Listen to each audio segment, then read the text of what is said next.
Delhi road स्थित राही hotel में चल रहे श्रीमद् भागवत महापुराण सप्ताह ज्ञान यज्ञ में कथा के 5वें दिन कथाव्यास आचार्य श्री जगदीश प्रसाद कोठारी जी ने भगवान श्री कृष्ण की गोकुल बाल लीला, गोवर्धन लीला और रासलीला प्रसंग का वर्णन किया।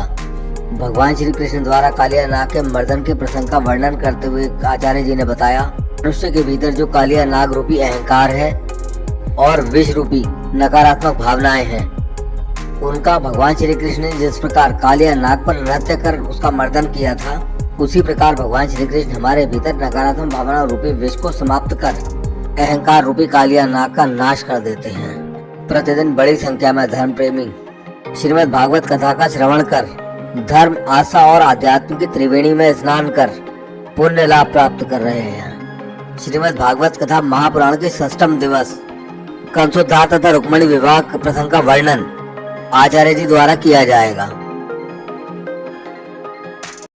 भगवान उसी फड़ पर कुशल करके चढ़ जाते हैं और अपने शरीर में भगवान ने गरिमा सिद्धि का आवाहन कर रखा है और भगवान का शरीर जो है ऐसा हो रखा है जैसे कोई बहुत बड़ा पहाड़ है, इतना वजनदार।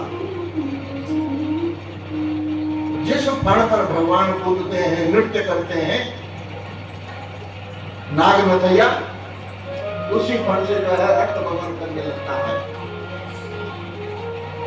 सारे फड़ों पर भगवान नृत्य करते हैं, एकदम बेहोश हो जाता है, कई फड़ों से रक्त बमन करने लगता है। नाग पत्नियां प्रार्थना करती हैं, ये हमारा सौभाग्य है, हे प्रभु हमको विधवा मत बनाओ। आपने इसको दंडित किया, बहुत अच्छा, लेकिन एक बात बताएं, इसके अंदर जो जहर भरा है किसने भरा?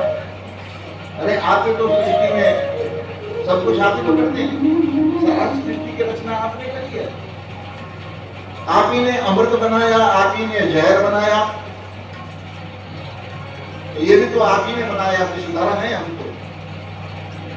बोले तुम यहाँ नहीं रह सकते, तुमने जो है इस जल को दूषित कर दिया, जो भी इस जल का पान करेगा वो तो जो है मृत्यु को प्राप्त हो जाएगा।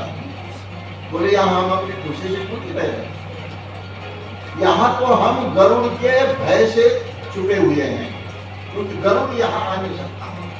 गरुड़ को साफ है, अगर वो यहाँ प्रवेश करेगा तच्च भस्मी भविष्य की, तो भस्म हो जाएगा। किसने दिया?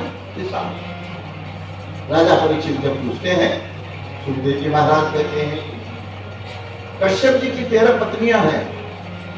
मैंने पहले कहा दक्ष की विवाह जो प्रसूति से होता है, मनु महाराज की पुत्री से,